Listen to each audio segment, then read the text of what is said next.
భారీ వర్షాలు వరదలతో జలాశయాలకు భారీగా వరద పెరుగుతోంది. హైదరాబాద్ లో జంట జలాశయాలకు కూడా వరద ఉధృతి భారీగా పెరిగింది. మూసీకి అంతకంతకు కూడా వరద ఉధృతి పెరుగుతూనే ఉంది. ముసారాంబాగ్ బ్రిడ్జి పై నుంచి వరద పారుతోంది. తీవ్ర ఇబ్బందులు పడుతున్నారు ప్రయాణికులు.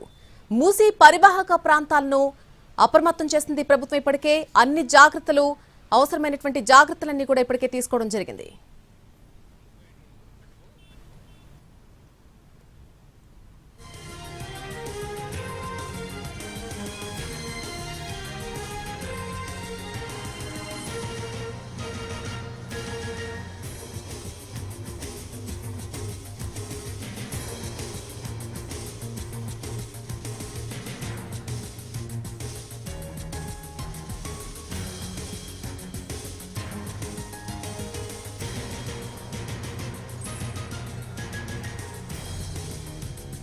భారీ వర్షాలు వరదలతో ఎక్కడికక్కడ జలాశయాలకు వరద ఉధృతి పెరుగుతూనే ఉంది.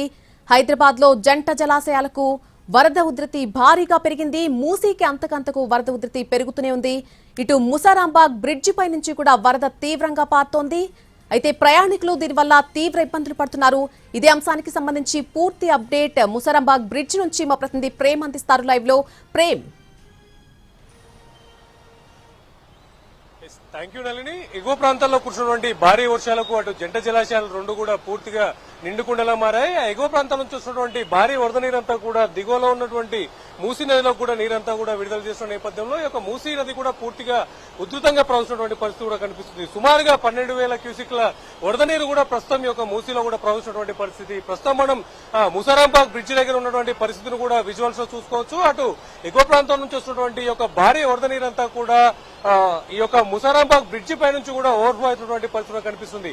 ముఖ్యంగా ఈ యొక్క మూసీ నదిపై నిర్మించినటువంటి అన్ని బ్రిడ్జిల్లో కల్లా అత్యంత కింద లో లెవెల్లో నిర్మించినటువంటి బ్రిడ్జి ఇదే కనుక ప్రతిసారి వర్షం వచ్చిన ప్రతిసారి అలాగే ఎగువ ప్రాంతాల నుంచి వచ్చినటువంటి ఈ యొక్క వరద నీరంతా కూడా ఖచ్చితంగా ఈ యొక్క బ్రిడ్జిని తాకుతూ వెళ్లడం కానీ లేదంటే బ్రిడ్జి పై నుంచి వెళ్లడం కూడా జరుగుతుంది. ఈ యొక్క గడిచిన నెల రోజుల్లోనే ఇది 5వ సారి ఈ యొక్క బ్రిడ్జి పై నుంచి ఓవర్ఫ్లో అయినటువంటి పరిస్థితిని కూడా మనం ప్రస్తుతం చూసుకోవచ్చు. ఈ నేపథ్యంలోనే అటు అప్రమత్తమైనటువంటి అధికారులంతా కూడా ఈ యొక్క బ్రిడ్జి పై నుంచి ఆ రాకపోకల్ని కూడా ఈ రోజు మధ్యాహ్నం నుంచే నిలిపివేయడం జరిగింది.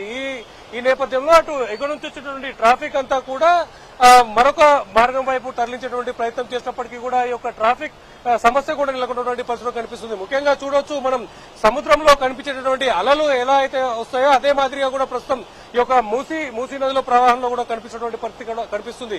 ముఖ్యంగా అటు మూసీ పరివాహక ప్రాంతాల్లో పరిసర ప్రాంతాల్లో నివసించేటువంటి ప్రజలందరినీ కూడా ఇప్పటికే అధికారులు కూడా అప్రమత్తం చేసినటువంటి పరిస్థితి ఉంది. అంతేకాకుండా అటు చాదర్గఢ్ బ్రిడ్జి దిగువ ప్రాంతంలో నివసించేటటువంటి సుమారు 55 మందిని కూడా అక్కడి నుంచి ఖాళీ చేయించి వారంతా కూడా సురక్షిత ప్రాంతాలకు తరలించినటువంటి పరిస్థితి కూడా నెలకొన్నది.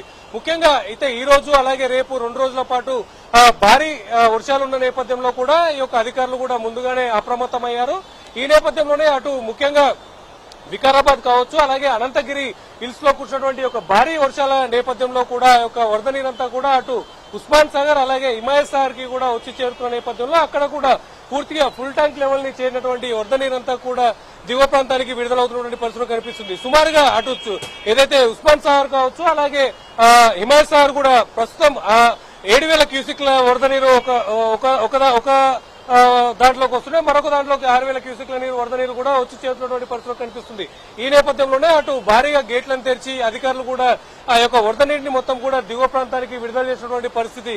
అయితే ఇప్పటికే అటు ప్రస్తుతం మనం చూసుకోవచ్చు ముసారాంబాగ్ బ్రిడ్జి పరిసర ప్రాంతాలు కూడా అటు మూసి చూసుకున్నట్టయితే ఆ రోడ్డుకు సమాంతరంగా కూడా వరద నీరంతా కూడా వస్తున్నటువంటి పరిస్థితి కూడా మనం చూసుకోవచ్చు. అయితే ఇదే వరద కూడా కొద్దిసేపు కొనసాగితే అలాగే మరో 2,000 క్యూసెక్ల నీరు ఎక్కువగా వస్తే కూడా ఖచ్చితంగా ప్రస్తుతం ఈ యొక్క మూసీ నదికి ఆనుకున్నటువంటి ఒక రోడ్డుపై కూడా పూర్తిగా నీళ్లు వచ్చేటటువంటి అవకాశం కూడా ఉంటుంది. పూర్తిగా ఈ యొక్క నీరు వచ్చిన తర్వాత కూడా ఖచ్చితంగా ఈ యొక్క ప్రాంతంలో పూర్తిగా రాకపోకలన్నీ కూడా పూర్తిగా నిలిపివేసేటువంటి పరిస్థితి కూడా నెలకొంటుంది. ప్రస్తుతం ఈ యొక్క ముసారాంబాగ్ బ్రిడ్జికి సంబంధించి ఏదైతే అటు దిల్సుఖ్ నగర్, ఎల్బీ నగర్ అలాగే మలక్పేట నుంచి వచ్చేటటువంటి ఈ యొక్క వాహనాలన్నీ కూడా అటు ఏదైతే అలీకేఫ్ చౌరస్తా చేనెంబర్ నుంచి అటు అంబర్పేట కావచ్చు రామంతపూర్ శివం రోడ్ వైపు కూడా వెళ్తుంటుంది. ముఖ్యంగా ఈ యొక్క వరద కారణంగా కూడా ప్రస్తుతం ఈ యొక్క మూసీ వరద ప్రవాహిస్తున్న నేపథ్యంలో కూడా బ్రిడ్జిని కూడా పూర్తిగా నిలిపివేయడంతో ఈ యొక్క ట్రాఫిక్ ఇబ్బందులు కూడా ఎదుర్కొన్నటువంటి పరిస్థితులు కనిపిస్తుంది. అంతేకాదు గతంలో కురిసినటువంటి భారీ వర్షాలకు వచ్చినటువంటి ఒక భారీ వరద నేపథ్యంలో ఇక్కడే ఆనుకొని ఉన్నటువంటి ఏదైతే దోపిఘాట్ కూడా పూర్తిగా కొట్టుకుపోయినటువంటి పరిస్థితి మనం చూసుకోవచ్చు. ఈ నేపథ్యంలోనే అటు దోపిఘాట్ కి సంబంధించినటువంటి ఆ యొక్క ఏదైతే బిల్డింగ్ ఉందో బిల్డింగ్ సంబంధించినటువంటి పునాదులు మినహా ఆ యొక్క బిల్డింగ్ కింద ఉన్నటువంటి బేస్మెంట్ అంతా కూడా పూర్తిగా కొట్టుకుపోయినటువంటి పరిస్థితి కూడా మనం చూసుకోవచ్చు. ఇంతకు ముందు గతంలో కురిసినటువంటి ఒక భారీ వర్షాల నేపథ్యంలో ప్రస్తుతం కొత్తగా నిర్మిస్తున్నటువంటి ఒక బ్రిడ్జికి సంబంధించినటువంటి పిల్లర్లను కూడా తాక్కుంటూ సుమారుగా 6 అడుగుల హైట్ లో కూడా ఈ యొక్క వరద నీరంతా కూడా ప్రవహించింది. అయితే ఇదే నేపథ్యంలో సుమారుగా ఈ రోజు ఉదయం నుంచి కూడా వచ్చినటువంటి ఒక భారీ వరద నీరంతా కూడా ఈ యొక్క ముసారాంబాగ్ బ్రిడ్జి ప్రాంతానికి వచ్చేసరికి కూడా చాలా ఉధృతంగా కూడా ప్రవహిస్తుందని కూడా చెప్పుకోవచ్చు. సుమారుగా ఎంతో వెడల్పుగా ఉన్నటువంటి ఒక మూసి నాలాకు సంబంధించినటువంటి ఒక మూసిని కూడా మనం ప్రస్తుతం చూసుకోవచ్చు. అయినప్పటికీ కూడా భారీ వరద నేపథ్యంలో కూడా పూర్తిగా నిండిపోయి ఎగువ ప్రాంతం నుంచి వచ్చినటువంటి ఈ వరదతో కూడా మొత్తం ఆ యొక్క భారీ ప్రవాహం కూడా ప్రస్తుతం మనం చూస్తున్నాం. ముఖ్యంగా ఇదే వరద కనుక మరికొద్దిసేపు కొనసాగితే కనుక ఖచ్చితంగా ఇక్కడ ఉన్నటువంటి ఏదైతే మూసీ పరిసర ప్రాంతాల్లో నివసిస్తున్నటువంటి ప్రజలందరినీ కూడా అప్రమత్తంగా ఉండాలని చెప్పేసి ఇప్పటికే అధికారులు కూడా తెలియజేసినటువంటి పరిస్థితి కూడా ఉంది. ముఖ్యంగా ఏదైతే ఒక మూసీ ప్రవాహిక ప్రాంతాల్లో ఉన్నటువంటి అటు ఓల్డ్ సిటీలో కావచ్చు, అలాగే సుమారుగా గోల్నాక కావచ్చు, చాదర్గఢ్ తో పాటు కూడా పురాణా పూల్, అలాగే ఈ యొక్క ఏదైతే చాదర్గఢ్ బిడ్సి పరిసర ప్రాంతాల్లో ఉన్న ప్రజలను కూడా అప్రమత్తం చేస్తారో అవసరమైతే వారి యొక్క ఇళ్ల నుంచి కూడా ఖాళీ చేయించేటువంటి ప్రయత్నాలు చేయడానికి కూడా అధికారులు సిద్దమవుతున్నట్టుగా కూడా తెలుస్తుంది.